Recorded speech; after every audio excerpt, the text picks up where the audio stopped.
Before, it was very difficult for us to convince people to invest on their own sanitation facilities. After Yolanda, wala talaga silang kubeta at madalas ay nag-o-open defecation sila sa karagatan at sa kung saan-saan. Nakita natin na ang isang malaking problema ng mga communities kaya hindi sila nakakapagpatayo ng CRI yung pera. Damgo kasi is dream. Damgo namin na magkaroon ng kasilyas. Yung kasilyas na sa amin talaga. Toilets are a luxury, not a necessity. At least, that's what a lot of people in Eastern Samar and Bantayan Island believed. At an average income of 5,000 pesos a month, these families struggled to provide for the basic needs of their households. Burdened by daily expenses, they failed to see the value in having their own toilets. In 2016, only 61% of households in Bantayan Island had access to a toilet, while in Eastern Samar, the percentage was at 77%. In fact, a majority of these households did not have consistent and convenient access to water, sanitation facilities, and waste disposal services. As a result, diarrhea and other water-based diseases afflicted children and adults alike. This was the situation and the mindset that OXFAM, through its Water, Sanitation, and Hygiene Markets Program, or WAM, aimed to change. Wash and markets actually came from sanitation marketing. So through sanitation marketing, we were able to actually use market research and market assessments to develop low-cost toilet models for the households. And also we were able to train local masons on the technology. Tinulungan natin ngayon na gumawa ng chain para ma-ensure na dumating itong CR na ito sa mga households. WAM sought to involve other stakeholders to support and enable this new value chain. It meant close coordination among three market players: the Masons, the microfinance institution, and the community associations.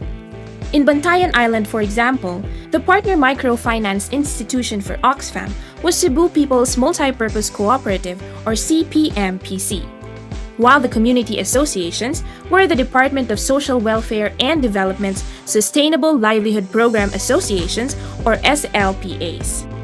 Each one had a specific role to play in providing affordable and sanitary toilets to low-income households. Imagine yourself as one of the households that want to buy a toilet. First, you'll need to approach the MFI, in this case, the CPMPC, and become a member of the cooperative. This will allow you to avail of their finance products for toilets. Either mag-savings ka, kasi may tatlo silang finance models, mag-savings ka or loan. Kung savings, yun, babalikan niya si household para sabihin kung ilang years mo ba to gustong pag-ipunan through savings nila. Pero kung loan, kung gusto ni household na as loan siya, mag-fill up siya ng loan form sa CPMPC. And then, of course, yung mga requirements sa CPMPC, kailangan niyang i-comply. Once you've decided on a toilet package and payment scheme, the cooperative will contact the SLPA to order the materials needed for the construction. The materials will be paid for and delivered, and then the mason, one of WAM's service providers, will arrive at your home to build your toilet. So we managed to include all stakeholders. So we have private sectors, we have community members, and we have the government in one. So under Wash and Markets. Apart from loan and savings for toilet construction, the MFI also provided WASH Enterprise loans. Yung WASH Enterprise loan is parang financing scheme ni Cebu People's Co-op. Ang purpose nito is to finance yung mga gustong mag-venture ng mga wash products. In the course of implementing this market-based approach, OXFAM saw the need to include capacity-building organizations that would train and mentor these budding enterprises and entrepreneurs. This resulted in a partnership with Bayan Academy. Sila ngayon yung nagbibigay ng training support, entrepreneurship capacity development support para sa ating mga livelihood groups na tinutulungan.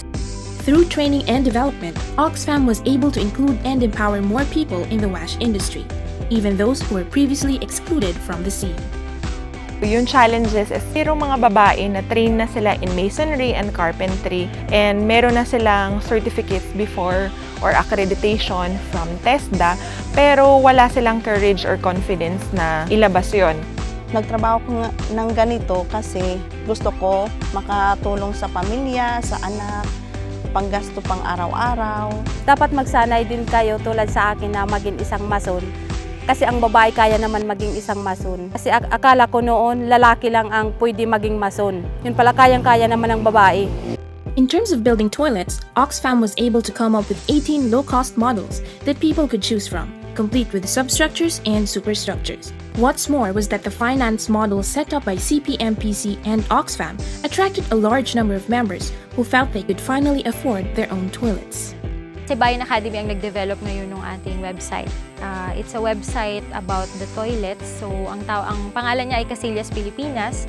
So, plano natin sa website na ito ay ma-share natin yung mga loan and savings products and other financial products na meron around Eastern Samar and Cebu. In the span of 5 months, the WAM program has yielded impressive results.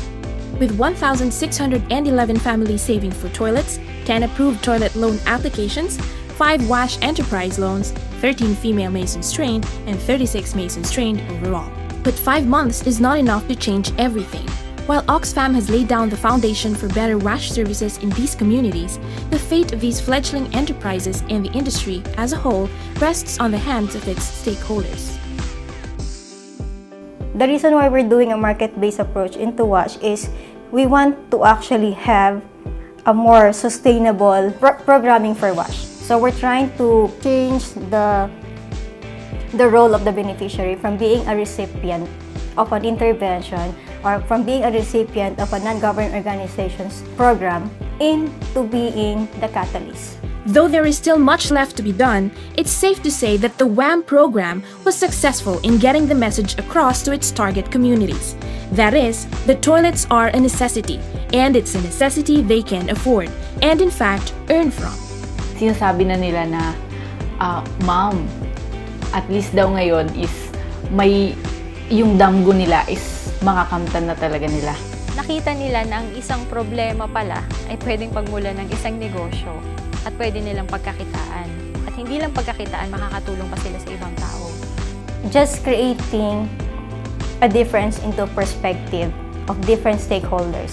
Government, the community, our target beneficiaries, our partners, and the private sectors in rethinking and about how we do WASH or how we address water and sanitation problems in the Philippines is, I think, one of the best thing that we've done.